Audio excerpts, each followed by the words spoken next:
Bonjour à tous. Alors d'abord, merci beaucoup à nos 4 intervenants. En fait, la table ronde, elle va complètement prendre la suite de la présentation que vient de vous faire Valentin.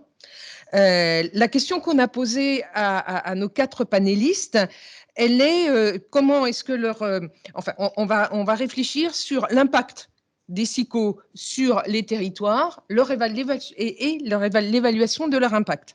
Alors, nos 4 panélistes, c'est Philippe Jeannot, donc, qui est professeur à VET-AgroSup. À côté de lui, Pierre Bernoux, qui est coprésident de la commission économie du CNAOL, de la CNAOL, et qui s'intéresse en particulier au fromage de... Alors, si on a dans notre discussion Pyrénées et Auvergne.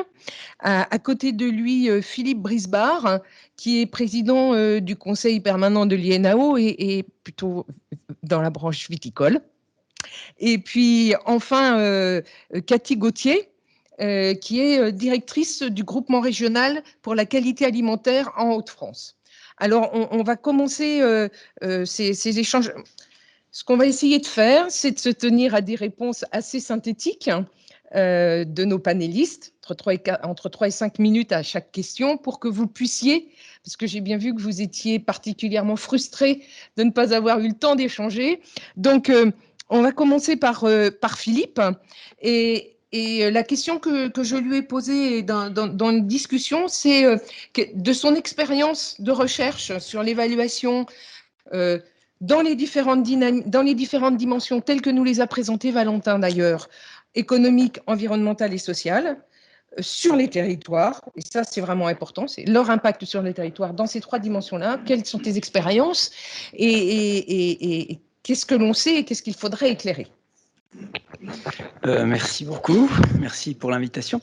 Alors, moi je vais aborder en fait 4 points. Alors, il y a déjà beaucoup de choses qui ont été dites et je vais peut-être pas être très original, mais en termes de mesure, enfin d'impact, moi j'ai beaucoup travaillé avec d'autres sur les impacts, notamment des IG, et des AOP en particulier, sur les prix. Et donc, on a fait des travaux sur la mesure des effets propres des IG sur les prix. C'est avéré. Voilà, bon, ça a été dit, on ne va pas revenir dessus. Avec quand même beaucoup d'hétérogénéité, puisque voilà, on ne va pas toujours comparer le comté au Cantal, mais voilà, je le fais comme ça, après c'est réglé, ce sera fait. Voilà.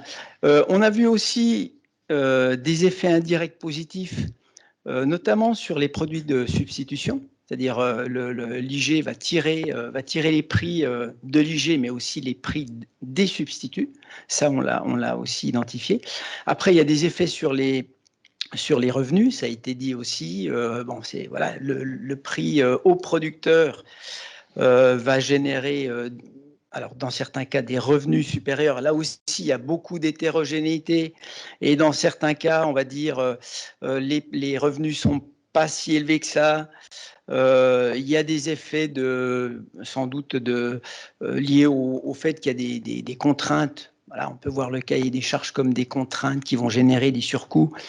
Mais on peut aussi avoir une autre hypothèse qui est de dire que le surplus qui a été produit, finalement, il est gaspillé ensuite dans des consommations d'intrants ou dans des investissements parce qu'on veut, on veut patrimonialiser, on veut finalement reporter dans le futur du revenu qu'on ne consomme pas tout de suite et qu'on va patrimonialiser dans différents actifs. Donc voilà, il y a des effets aussi qui sont quand même assez hétérogènes. Ce qu'on a aussi vu, c'est que les IG apportent l'ouverture dans les marchés. Voilà, donc ça c'est un premier bloc autour des impacts vraiment prix-revenus, et ça s'appuie quand même. Enfin, pour moi, on a développé des grilles d'analyse là-dessus sur la règle 3P. Finalement, c'est produire le surplus, partager le surplus, protéger, entre guillemets, le surplus, ou protéger l'avantage concurrentiel posé par la stratégie de différenciation. Et en fait, on voit bien que, par exemple, produire le surplus, effectivement, c'est lié aux caractéristiques, aux attributs du terroir, etc., qu'on va valoriser. mais c'est aussi lié, enfin, pour moi, c'est vraiment lié à la capacité à maîtriser l'offre. Et donc à tous les instruments qu'on va mettre en place pour maîtriser l'offre. Donc du coup, ce qu'on a fait après, où on a été interpellé, c'est mais est-ce que ces outils de maîtrise de l'offre, est-ce qu'ils ne sont pas distorsifs? Est-ce qu'ils ne sont pas en train de créer des distorsions de concurrence? Donc, on a fait aussi des travaux là-dessus. Alors, on a repris l'approche de Merel qui avait fait un travail sur le comté, sur les plans de campagne. Et donc, on avait répliqué ce travail aussi sur d'autres productions. Et il ressortait que finalement, il n'y avait pas vraiment d'effet distorsif. Après, il y a aussi les questions sur la transmission des prix. Est-ce que l'euro qu'on va payer en plus sur le produit final du consommateur, enfin que le consommateur accepte de payer, est-ce qu'en chaîne, au final, ça revient jusqu'au producteur? Alors moi, j'ai fait ça sur de l'oignon aux États-Unis, donc c'est pas en France. N'empêche que voilà, on a bien vu qu'il y avait une transmission des prix jusqu'au producteur. Et tout ça parce que malgré tout, même si c'était pas un oignon sous IG, c'était un oignon très typé, et finalement, toute la chaîne de production avec beaucoup de transparence sur les prix, eh ben, elle permettait finalement de mettre une pression aux différents maillons de la filière pour aller jusqu'à le partage à richesse. Et puis le dernier, alors j'ai deux autres points, mais le troisième point, c'est qu'ensuite on s'est interrogé sur les impacts. Alors plutôt, on a utilisé des méthodes, alors moi je ne suis pas le grand spécialiste de ça, mais des méthodes plutôt macroéconomiques où on a avec des tableaux entrée-sortie, enfin des matrices de comptabilité sociale, essayer de mesurer l'effet d'entraînement de l'indication géographique sur le reste du territoire. Alors ça, c'est très difficile parce qu'on fait une matrice France, ensuite on régionalise la matrice, mais on ne descend pas à un niveau suffisamment fin, on ne descend pas à l'échelle de l'AOP, donc on a dit on va comparer Bretagne, pas d'AOP, Auvergne, Franche-Comté. Alors il n'y a pas des AOP partout, mais bon.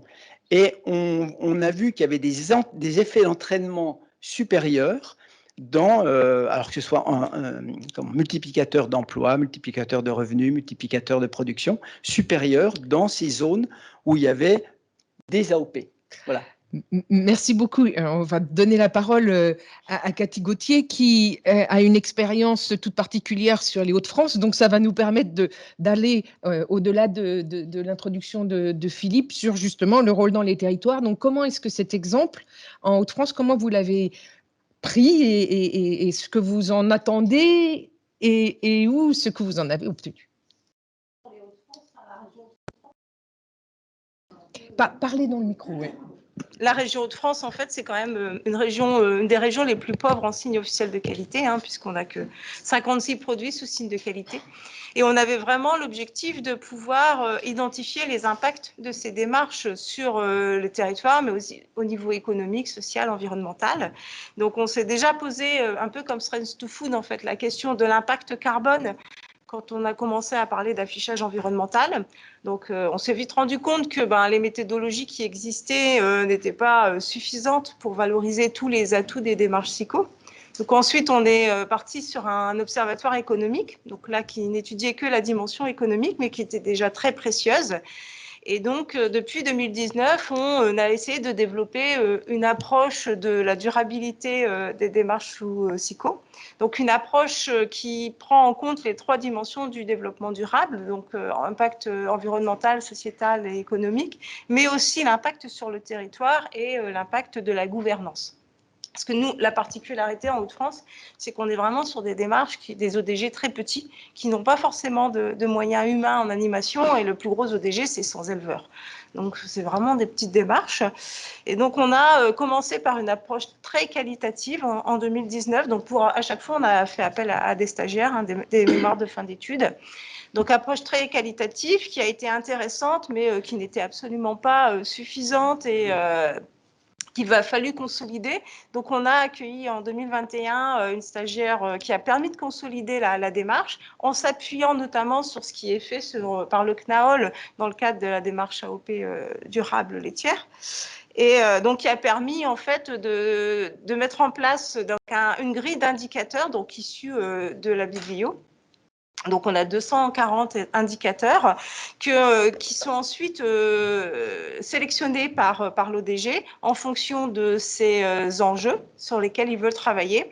Et donc, à partir de là, il y a une grille de diagnostic qui est mise en place. Et donc, la personne va aller auditer un nombre représentatif d'opérateurs de la filière et recueillir les informations qui concernent l'ensemble de la filière. Et l'objectif, c'est vraiment déjà, dans un premier temps, de bien identifier ce qui est déjà fait, parce qu'il y a beaucoup de choses qui sont faites sur le terrain et qui ne sont pas valorisées dans le cahier des charges, donc sur lesquelles l'ODG ne communique pas. Donc le premier point, c'est vraiment d'identifier ce qui est déjà fait, et donc en plus de passer à un plan d'action qui va permettre de mettre en place une démarche de progrès et de définir, d'améliorer l'impact du produit. Et c'est accessible, C'est accessible, la grille avec les indicateurs est disponible.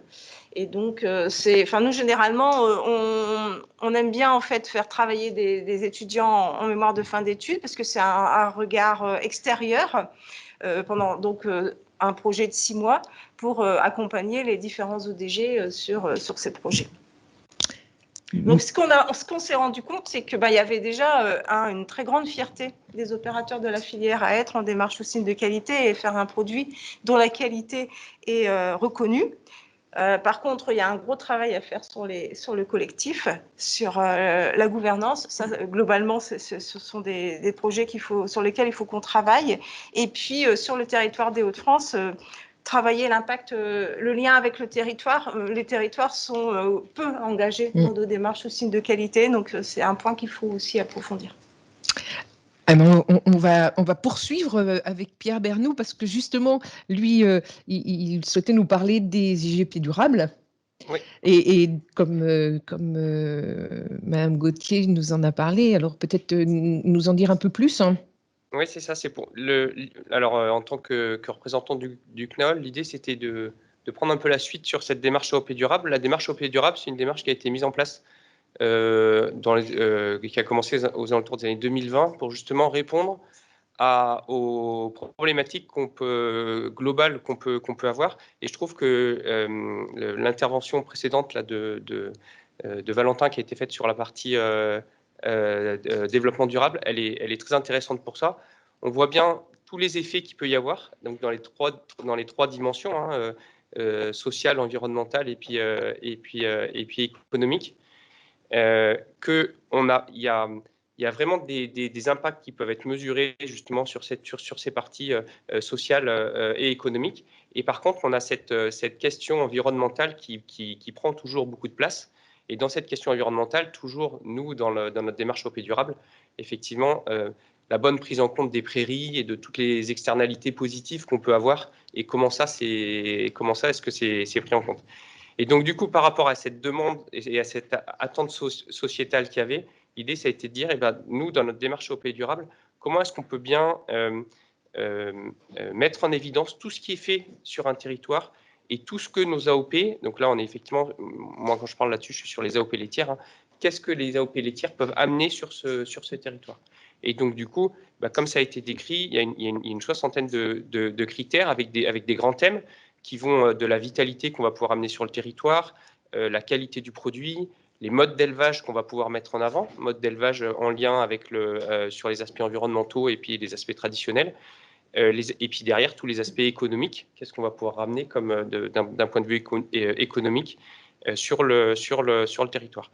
Et donc du coup, je pense que voilà, l'idée c'est vraiment d'arriver à mettre en avant l'ensemble de ce que peut amener nos AOP et plus globalement nos SICO sur un territoire sans forcément se retrouver complètement coincé à discuter uniquement de cette partie environnementale, uniquement de cette partie bilan carbone et de bien montrer tout ce que peuvent amener des AOP sur leur territoire dans les trois dimensions. On voit qu'on a quand même deux dimensions où clairement on a des effets positifs qui sont amenés par rapport à ça. Vous pouvez peut-être nous l'illustrer sur un cas particulier d'un travail qui a été effectué ou... Et alors après, pour aller un petit peu plus loin, il y a des études aujourd'hui qui sont faites, par exemple sur on a le travail en exploitation là qui a été fait, montrer ce que les SICO peuvent amener. Je pense que c'est vraiment intéressant ces études-là de pouvoir les élargir encore plus et d'aller au-delà des exploitations et de montrer tout ce que les AOP peuvent amener sur un territoire. Et donc sur la zone Auvergne, puisqu'effectivement, moi je suis plutôt zone Auvergne, nul n'est parfait. Il y a 2 Auvergnes. Hein. mais on avance, et on n'est pas au niveau de la locomotive Comté, mais on avance par rapport à ça. Une étude qui a été faite par le Saint-Nectaire pour montrer justement tout ce que peut représenter la filière à l'échelle d'un territoire. Et une des conclusions, c'était que sur l'Auvergne, les AOP d'Auvergne, parce qu'elles arrivent à mettre en place, on est le 2e employeur de la région après Michelin. Et donc, du coup, c'est d'arriver à montrer tout ce que ces filières elles peuvent représenter sur un territoire. Et ça, je pense que c'est vraiment important. Merci beaucoup. Alors, Monsieur Brisbard, alors peut-être avec une double casquette, vous êtes le vigneron du coin. Enfin, on a bien vu que dans toutes les présentations qui nous ont été faites et les discussions qu'on a eues, la viticulture a une position un petit peu particulière dans l'histoire des IGP et des AOP. Et puis, avec votre casquette de président du conseil permanent de l'INAO, qu'est-ce que vous retirez des travaux d'évaluation et peut-être surtout de ce qu'il nous manque? Merci. Effectivement, je suis vigneron. J'ai abandonné un peu mes vendanges aujourd'hui pour être avec vous. Sur l'ensemble des produits sous signe de qualité SICO en France, on cite souvent le chiffre de 35 milliards d'euros de chiffre d'affaires. C'est quand même pas rien pour la ferme France, c'est extrêmement important. Alors, oui, ça crée de la valeur, et c'est l'objectif. La première raison, c'est sans doute que la plupart, pour pas dire la totalité, des produits sous signe de qualité sont le fruit de productions spécialisées. C'est-à-dire qu'il n'y a pas de grande culture sous SICO. Et donc, forcément, ramener à l'échelle d'un territoire une production spécialisée, déjà par définition, génère plus de chiffres, génère plus d'activités que des productions qui ne le sont pas. Donc, déjà, on part un peu gagnant, quoi, quelque part. Après, la différence, effectivement, par rapport à la création de valeur qui est issue des produits sous SICO, c'est ça qui va apporter plus de choses, mettre des gouttes d'huile dans les rouages qui vont bien, avoir les impacts sociaux, etc. Donc, on a, oui, des territoires qui forcément vivent mieux. Alors, bien sûr, tout ça, ça cache des différences. On a du plus et du moins. La viticulture est effectivement l'exemple peut-être le plus abouti. Alors, parce qu'historiquement, vous l'avez dit, les AOC françaises ont été reconnues dès la création de l'INAO en 1935-36, donc il y a un peu de recul. Les produits agro, si ma mémoire est bonne, sont arrivés en 90, donc il y a voilà, une différence quand même importante. Après, si vous voulez, quand on va au bout du bout, on a certains exemples dans le vin, dans la vigne. Qu'est-ce qui finit par capter la valeur finale? C'est le foncier. Forcément, c'est le foncier. Et c'est le propriétaire du foncier. Et c'est pas forcément toujours le vigneron. Parce qu'à un moment donné, quand ça commence à prendre des proportions stratosphériques, on ne peut plus transmettre ça. Et forcément, ça échappe. Ce foncier, il échappe aux producteurs. Donc voilà, j'entendais tout à l'heure que peut-être la viticulture est très en avance et peut-être a touché un peu les limites du système. Oui. Ça, c'en est une, en tout cas. C'en est une parce qu'effectivement, à un moment donné, le foncier échappe aux producteurs pour des raisons de prise de valeur complètement surréalistes et qui deviennent spéculatives et qui deviennent... Voilà. Bon, après, ça, c'est un état de fait. Il ne faut pas considérer que toute la viticulture française est dans cette situation-là. Très loin de là, ça concerne peut-être 1% ou 2% et encore des surfaces, mais il n'empêche que c'est démonstratif, je dirais, de finalement l'évolution des choses.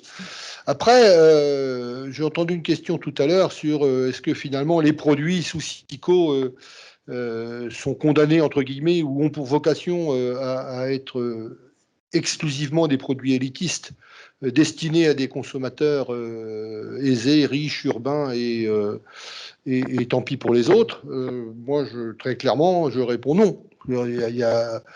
On doit être en mesure de proposer des produits sous signe de qualité abordables, hein, parce que si on commence à verser dans l'élitisme absolu, on voit bien ce que ça donne avec le bio. À un moment, tout se casse la figure. Donc, il faut garder des équilibres dans tout ça. Parce que mettre tout le monde dans les escaliers en disant il fera meilleur en haut, le château s'effondre et tout le monde descend. Donc, ça ne marche pas.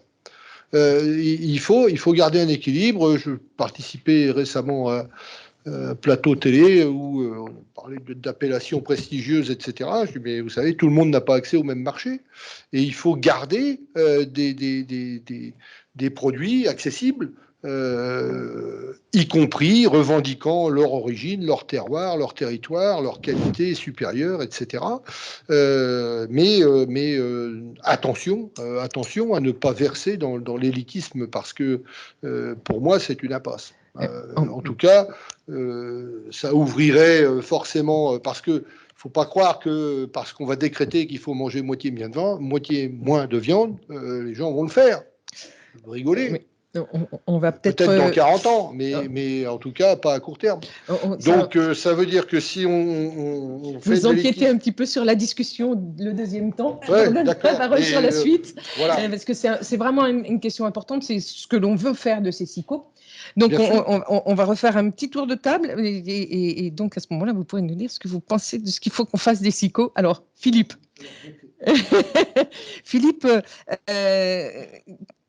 c'est quoi la vision que tu aurais d'un avenir de un SICO qui serait là pour permettre au territoire de se développer aussi bien d'un point de vue économique, protégeant l'environnement et la dimension sociale?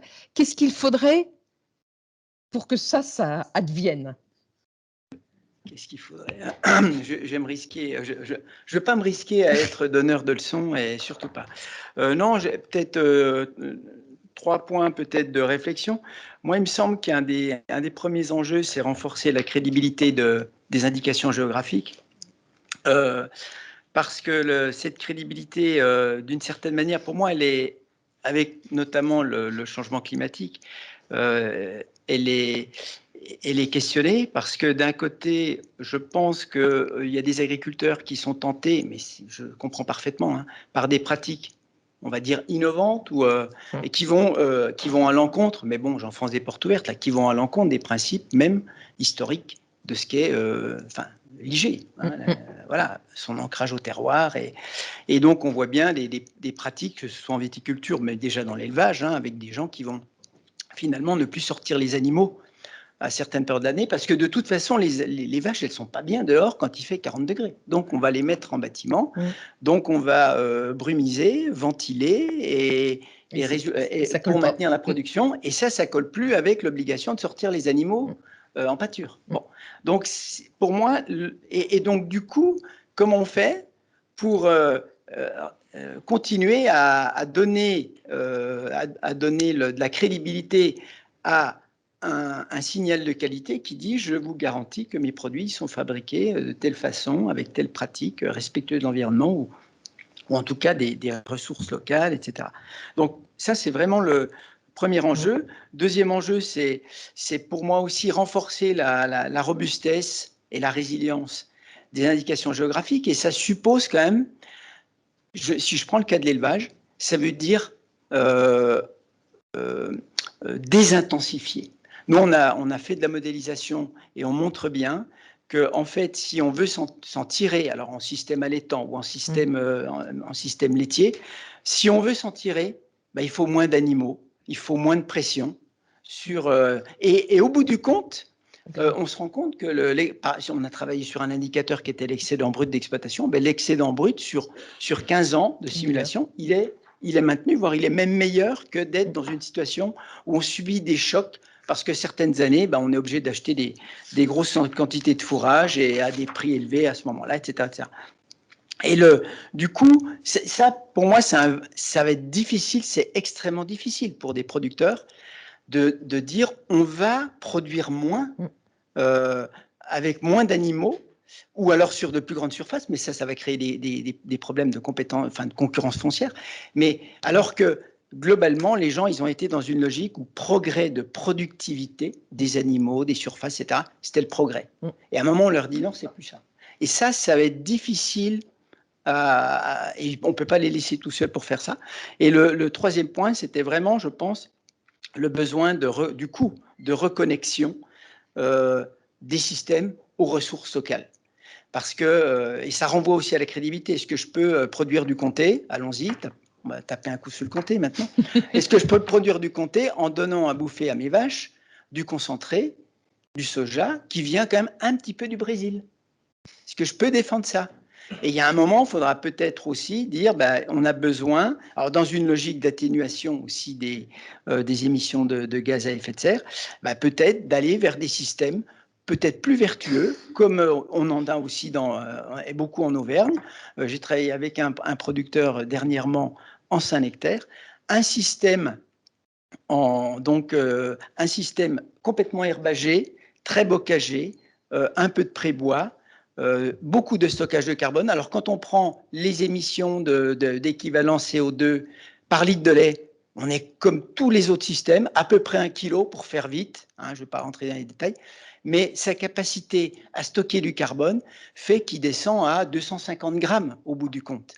Donc, un système qui produit de la richesse, des bons aliments, on mangera peut-être un peu moins de fromage, mais du bon Saint-Nectaire, dans des territoires entretenus, en tout cas occupés de manière harmonieuse dans des beaux paysages, je pense que ces systèmes-là, ils ont de l'avenir.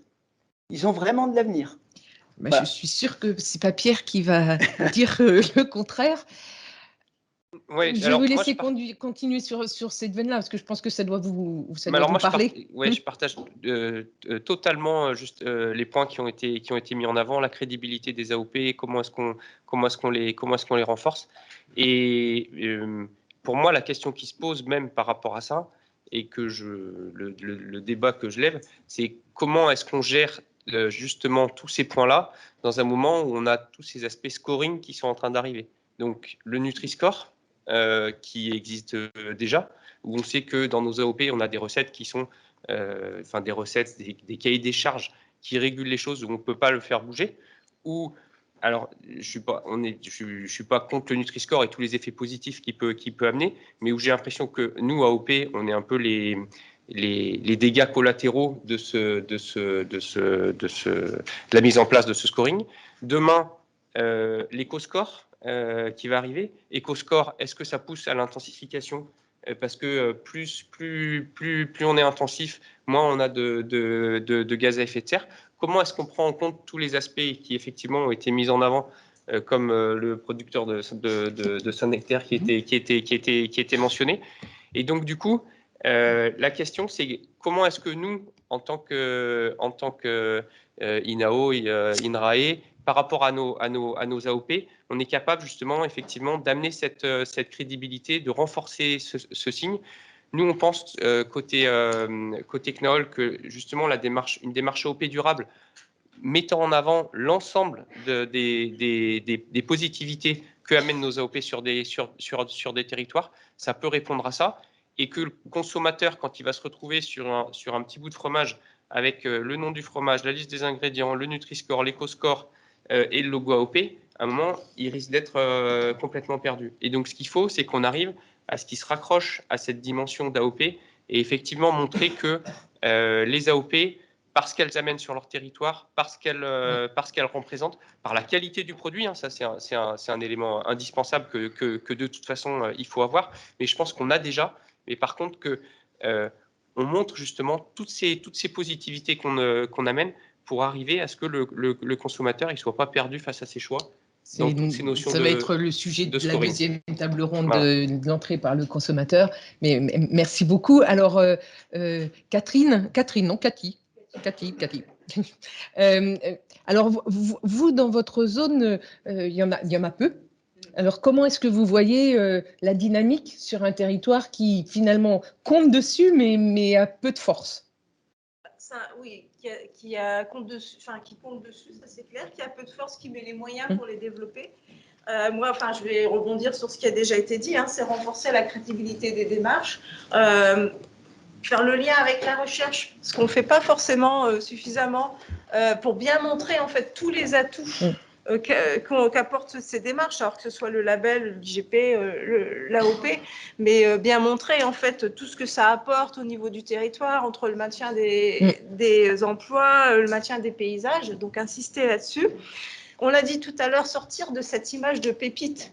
Parce que ça, on nous le ressort souvent, on travaille beaucoup avec les territoires dans le cadre des plans alimentaires territoriaux et généralement, ils ne veulent pas intégrer les démarches psycho parce que ce sont des produits qui ne sont pas accessibles, pas justice sociale, etc. Donc, vraiment sortir de cette image de pépite parce qu'on a des produits qui sont très accessibles. Quand on a des légumes secs, c'est vraiment pas cher. Et puis, ben, moi, je vais insister, et ce sera la thématique de cet après-midi, mais communiquer sur les valeurs des SICO. Actuellement, nous, on a une marque en région Hauts-de-France qui ne communique plus uniquement sur l'origine, mais communique sur la qualité des produits, sur le fait qu'on a des produits de terroir, de qualité, riches en goût. C'est une marque collective. On les laisse faire. Où on met les SICO, quoi. Enfin, comment le consommateur il s'y retrouve quand on communique sur des marques privées avec les mêmes valeurs que sur les SICO? Enfin, comment on peut se différencier?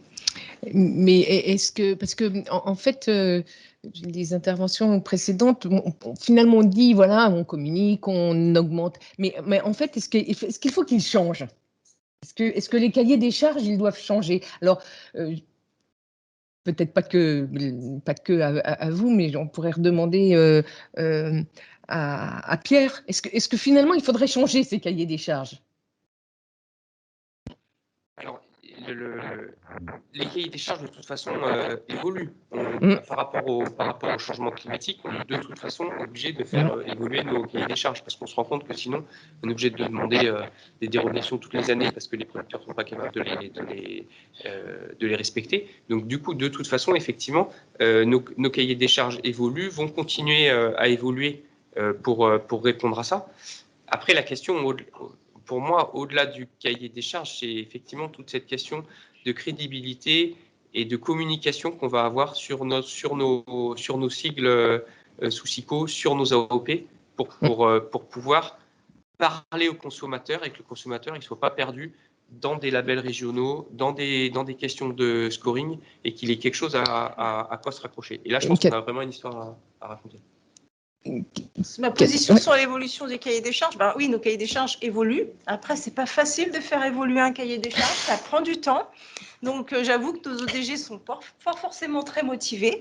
Et donc, l'idée, c'est déjà d'identifier ce qui est fait en parallèle du cahier des charges, à voir si à terme, on l'introduit dans le cahier des charges.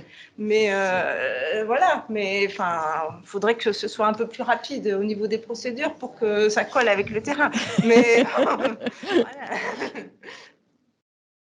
Alors, Philippe Brisbard, votre vision? Là, ça tombe à pic parce qu'effectivement, on est en plein dans cette réflexion et dans, je dirais, le positionnement un petit peu stratégique de l'Institut pour les années à venir. S'adapter et renforcer la crédibilité, oui, bah ça, évidemment, c'est le problème que l'on a aujourd'hui, c'est que bon, le monde agricole s'est toujours adapté à tout. Et puis les AOP, les produits sous signe de qualité aussi, parce que les cahiers des charges évoluent, parce que, etc. Sauf que l'élément qui change tout en ce moment, c'est le temps. C'est que les évolutions, et notamment climatiques, sont quasiment plus rapides que notre capacité d'adaptation. Et c'est ça le problème. C'est pas les principes, c'est qu'il faut aller plus vite, et tout le monde dit, bah, ça va pas assez vite, les procédures sont longues, etc., blablabla. Donc oui, et c'est à ça qu'il faut pouvoir répondre. On a des outils pour ça, qui commencent à se mettre en place. Je peux prendre deux exemples, alors qui sont en place aujourd'hui dans la viticulture, c'est ce qu'on a appelé les VIFA. Alors, c'est pas terrible, mais ça s'appelle les variétés d'intérêt à fin d'adaptation, c'est-à-dire qu'on a aujourd'hui la possibilité donnée aux ODG de proposer dans leur cahier des charges, de mettre des cépages qui sont pas du tout d'ici, qui sont pas du tout historiques, qui sont pas du tout du coin et je dirais dans la tradition, en proportion limitée évidemment, mais pour pouvoir les évaluer in situ pour voir ce que ça donne. Et c'est comme ça qu'on rentre des cépages grecs, des cépages portugais, des cépages italiens dans les cahiers des charges des appellations. 5%, oui, mais 5% déjà, ça permet de voir ce que ça donne. Le but du jeu, c'est pas de faire évoluer le panel que peut proposer l'exploitation X ou l'exploitation Y avec un cépage bizarroïde. Le but, c'est de faire évoluer l'appellation. Et donc, cette appellation, si elle doit dire, ben oui, ce cépage-là, il est extrêmement intéressant et il convient parfaitement, il exprime parfaitement mon terroir, alors je vais l'adopter. Mais pour pouvoir faire ça, il faut commencer par évaluer et savoir ce que ça vaut in situ.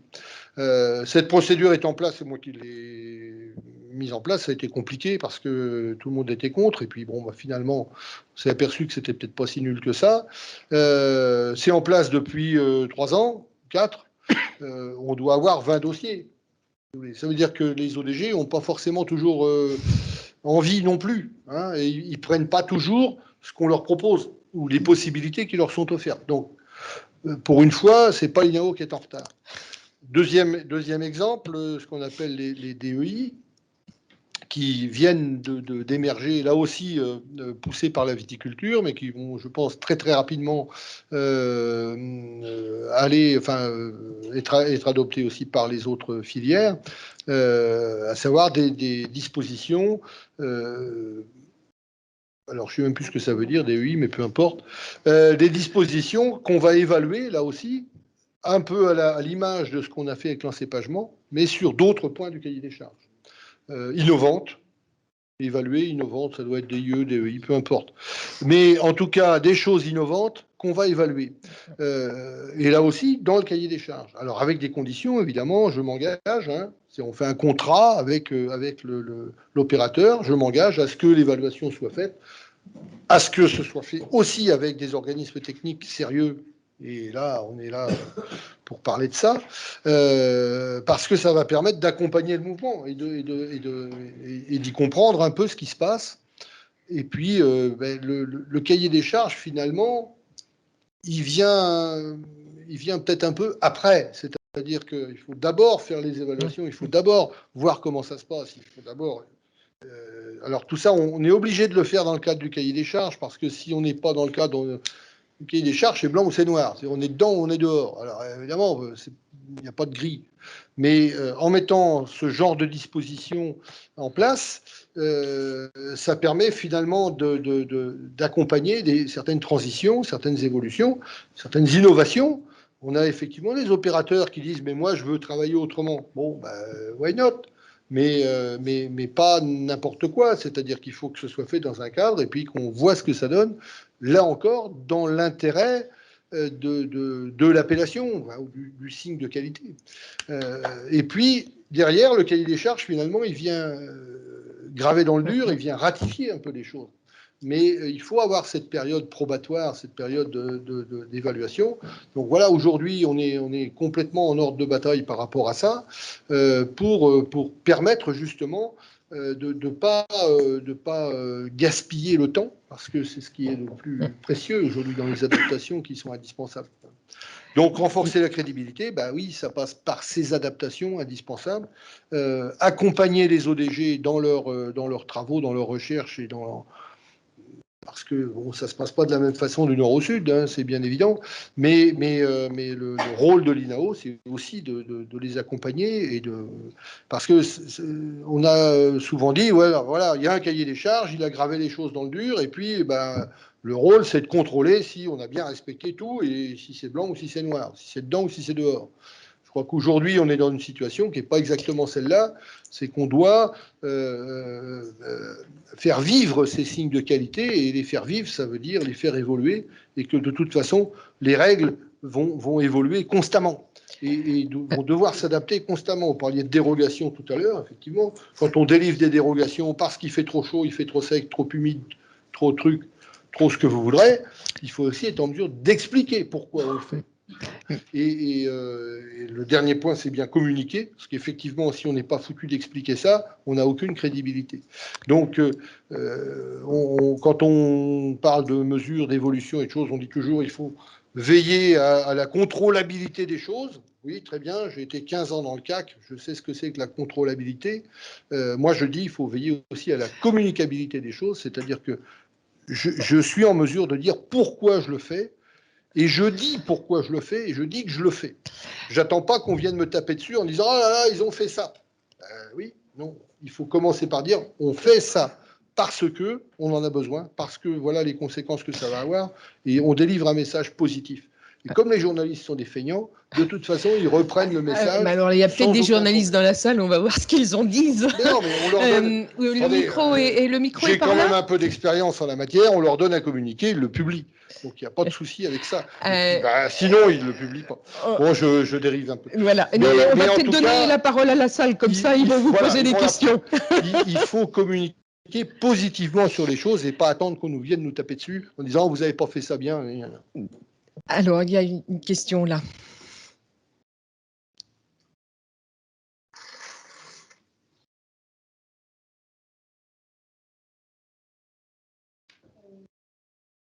Oui, ça doit marcher. Allez-y voir. Oui, ça marche. Oui, oui. Oui, super, merci. Je ne suis pas journaliste. Tout va bien. Bonjour, Amélie Bajolet de Befriendly. Moi, je voudrais poser une question sur la mesure des impacts environnementaux ou les impacts environnementaux en général. On en a un petit peu parlé ce matin, beaucoup moins quand même que les enjeux économiques. Néanmoins, on voit que ça prend de plus en plus de place. Alors, moi, de ce que j'ai entendu, on a surtout parlé de un des deux défis de l'environnement de demain, à savoir le réchauffement climatique, le bilan carbone. Mais le deuxième grand défi, c'est l'érosion de la biodiversité. Et j'ai l'impression qu'on n'en a quand même pas parlé, voire pas du tout parlé. Alors que je pense vraiment que les SICO, les approches territoriales en fait, qui sont dans les cahiers des charges, sont en fait quelque part la meilleure échelle pour répondre à ces enjeux d'érosion de la biodiversité, en particulier sur les abeilles et les pollinisateurs, le sujet que je connais le mieux et qu'on traite à Befriendly, sachant que c'est un des grands enjeux du plan pollinisateur à l'échelle nationale, c'est un grand enjeu au niveau de la Commission européenne.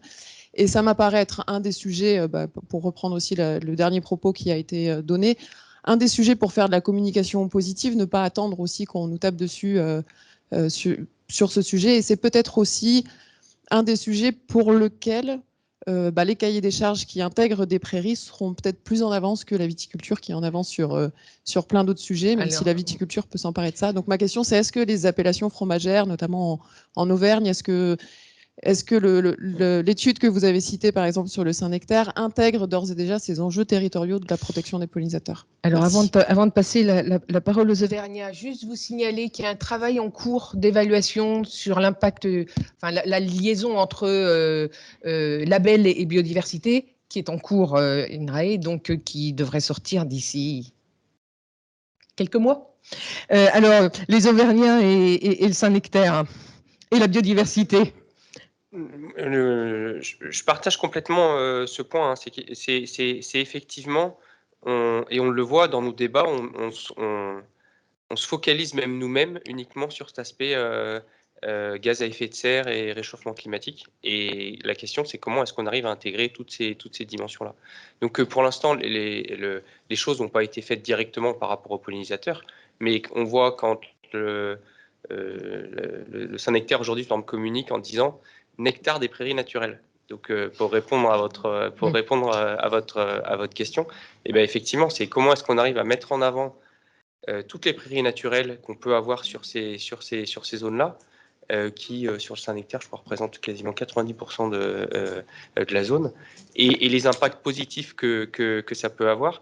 Et effectivement, on le voit bien même dans la communication, nectar des prairies naturelles, c'est qu'il faut qu'on appuie sur ces aspects-là et qu'on arrive à mettre en avant tous ces aspects positifs. Alors, scientifique, on parle d'externalité positive, mais je pense que typiquement, ça doit rentrer dedans et arrêter de se focaliser uniquement, même si c'est quelque chose de très important, sur les aspects gaz à effet de serre, où là, il faut qu'on démontre qu'on a un positionnement à tenir avec justement tout le stockage qui est fait par les prairies, tout ce qui a été démontré, mais pouvoir aller au-delà de ça et montrer tout ce que nos AOP peuvent apporter par rapport à ça. Philippe, Oui. court pour qu'on puisse prendre une question. Court, oui. En fait, peut-être juste pour faire je suis d'accord avec la question que vous posez, enfin, le point que vous soulignez. D'ailleurs, il me semble que dans la présentation de Valentin tout à l'heure, dans les critères environnementaux, je crois que j'ai pas vu de critères de biodiversité d'ailleurs. Enfin, c'est une question, mais peut-être qu'il pourra. Mais c'est peut-être marquant aussi, peut-être que les gaz à effet de serre et l'enjeu carbone, il est en train de tout écraser. Mais ce que je voulais juste dire, c'est sur. Moi, je vois ces travaux-là plutôt avec la FAO et dans un projet qui s'appelle Aniterae, où en fait on travaille sur justement les systèmes pastoraux ou les systèmes, en tout cas, moi c'est sur ceux-là que je travaille, et leur prise en compte, leur valorisation de la biodiversité. Après, il faut quand même faire attention sur faut pas non plus dire que les systèmes, alors tant pis, hein, je vais aussi mettre les pieds dans le plat, mais que les systèmes herbagés type Massif Central, ils sont très vertueux. Il suffit de regarder aujourd'hui la lutte contre le campagnol terrestre, qui est la révélation d'un changement majeur de conduite des prairies, avec la disparition des haies, avec quand même une artificialisation des prairies, et derrière des problèmes de surpopulation de campagnols qu'on va traiter historiquement avec des produits très dangereux, je ne vous fais pas de détails, mais maintenant avec du ratron, enfin avec des gaz, bon, il y a un peu de piégeage, mais donc c'est pas si vertueux que ça quand même. Donc effectivement, il y a un sacré enjeu de biodiversité. Mais il faut mettre des arbres partout. Valentin, tu voulais compléter? Attendez, juste parce qu'il a interpellé. C'est pas très vertueux, mais si on n'a pas les AOP, ça le sera encore moins. D'accord. Voilà. Oui, dans le sujet qui nous préoccupe aujourd'hui, c'est important de le noter. Valentin, dans ce que vous avez fait, la biodiversité? Donc non, il n'y avait pas de biodiversité, effectivement. C'est une question qu'on s'est beaucoup posée. Mais la biodiversité, c'est très compliqué si on ne veut pas tomber rapidement dans le greenwashing et dire c'est simple, la biodiversité c'est la prairie et ça s'arrête là. Ça c'est facile de faire un indicateur de biodiversité basé sur la prairie, mais en fait c'est un peu plus complexe que ça si on veut vraiment traiter la 6e crise de biodiversité, mais c'est ce qu'on est en train de faire dans Biodiv Label. Alors, quelques mois, je ne sais pas si... On m'a dit fin d'année, 18 mois, ça fait quelques, ok. On m'a dit fin 24. Ouais, c'est ça, voilà. C'est quelques mois. Mais du coup, j'avais une question pour Pierre Bernoux. Parce que, justement, vous avez dit, je pense à juste titre, il ne faut peut-être pas forcément se focaliser sur tel ou tel point. Et j'ai l'impression que les AOP sont focalisés sur le Nutri-Score et l'affichage environnemental, alors que, en tout cas, nous, ce qu'on a montré dans les études de consommation, c'est que les AOP, peut-être à la différence du bio, c'est un produit plutôt plaisir. Et là, par contre, j'ai pas tellement de matériaux scientifiques derrière. Moi, j'ai tendance à penser qu'un produit plaisir, après, en fait, le Nutri-Score, on va pas le regarder sur un produit plaisir. Donc, qu'est-ce qui vous fait c'est bon parce que c'est bon, point. Voilà. Est-ce qu'il y a des éléments objectifs qui, du coup, vous amènent à vous crisper comme ça ou... Alors, ce qui nous amène à nous crisper, c'est qu'on voit quand même l'impact que ça a sur les ventes. C'est que quand on a des produits qui sortent en D pour la majorité des AOP ou en E, ça a un impact sur les ventes. Donc, ça a un impact direct sur le consommateur. Et après, ce qui nous fait peur, c'est que si on va plus loin que ça, est-ce que demain, quand on a des produits E, est-ce qu'il va pas y avoir des réglementations pour dire qu'il faut interdire la publicité pour les enfants, il faut interdire la consommation dans les cantines scolaires? Parce que ce qui, pour des lasagnes alors pardon, je prends l'exemple des lasagnes, hein, mais pour des lasagnes qui sont trop salées, c'est très bien, parce qu'on les fait évoluer et on va faire évoluer la recette dedans.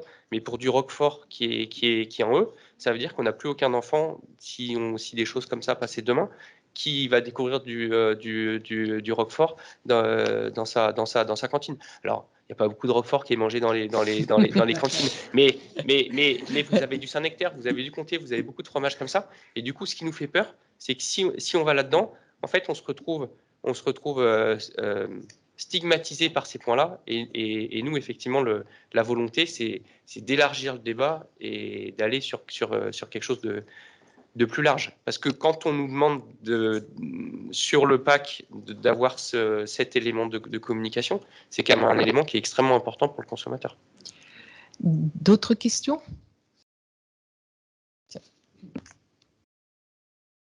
Tu as vu, j'ai tenu le timing. Hein.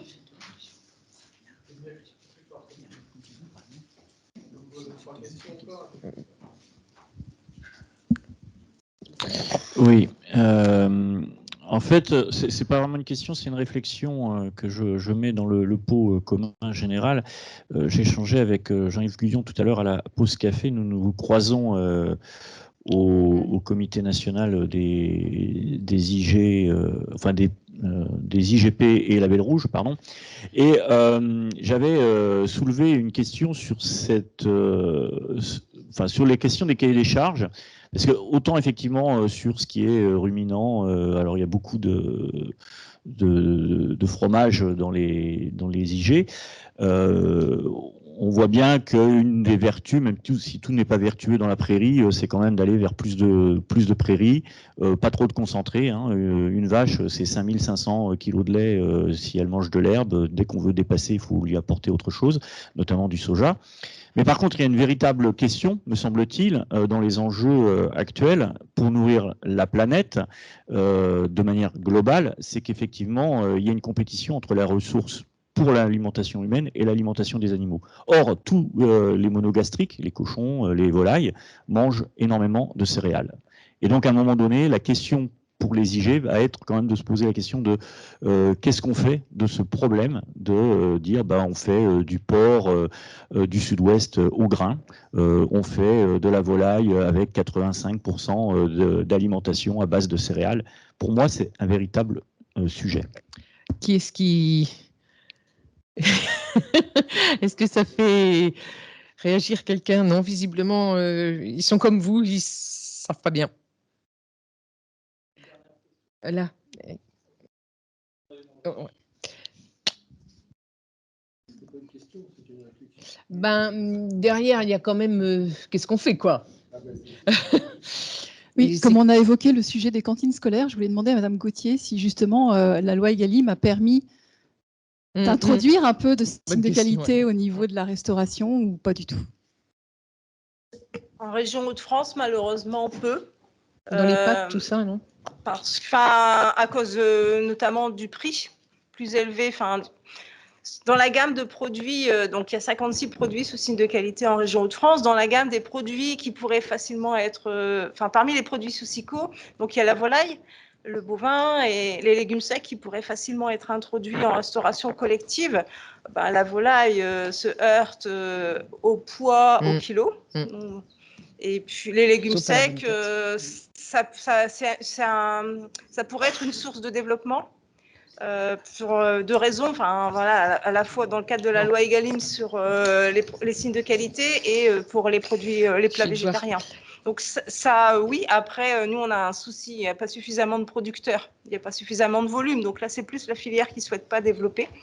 Mais actuellement, non. Je discutais avec les fraudes la semaine dernière. Ils ont fait des enquêtes auprès des différentes sociétés de restauration collective. Il n'y a personne qui respecte la loi Egalim. Que ce soit sur la partie bio ou sur la partie 50% de produits durables. Mon voisin, il demande s'ils peuvent avoir un mot de conclusion. Est-ce que tu leur laisses chacun 30 secondes? Allez, 30 secondes, clic-clac. Philippe, 30 secondes, ça va être difficile pour toi. Non, pas du tout. Vas-y. Pas du tout. Non, je voulais juste, pour moi, insister sur plusieurs points qui sont des enjeux. Le premier, c'est qu'il faut faire attention au risque d'exclusion. On a parlé aussi de question d'inégalité, mais risque d'exclusion, peut-être de ceux qui auront les moins de capacité à s'adapter au changement. Ça, c'est un vrai enjeu. Le deuxième point, c'est que je pense qu'il y a besoin de données. Et je vois que quand on a voulu faire, par exemple, nos travaux de mesure des effets d'entraînement, on bute sur les données. Donc, ce matin, on a vu qu'il y avait un observatoire avec plein de données. Donc, ça va dans la bonne direction. Mais il y a un vrai enjeu sur les données. Autre point, je voulais dire aussi que pour alors, je vais laisser tomber celui-là.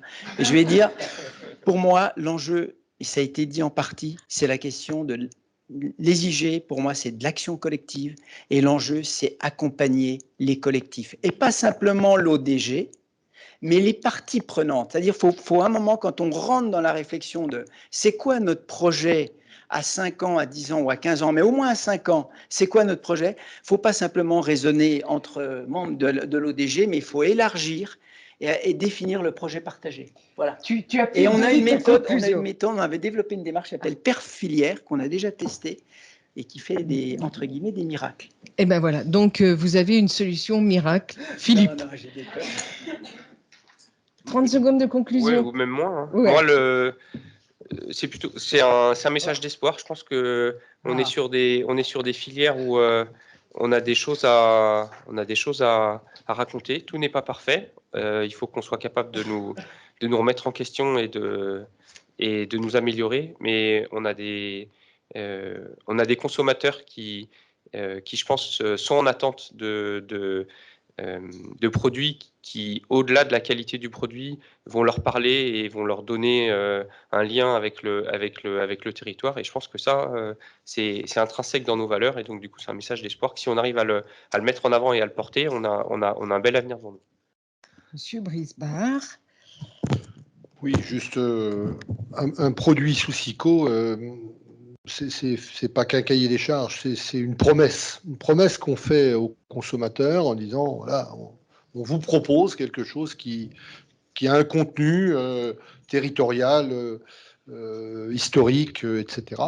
Et que les enjeux, c'est bien d'enrichir cette promesse et de la rendre la plus crédible possible, la plus fiable possible. Merci.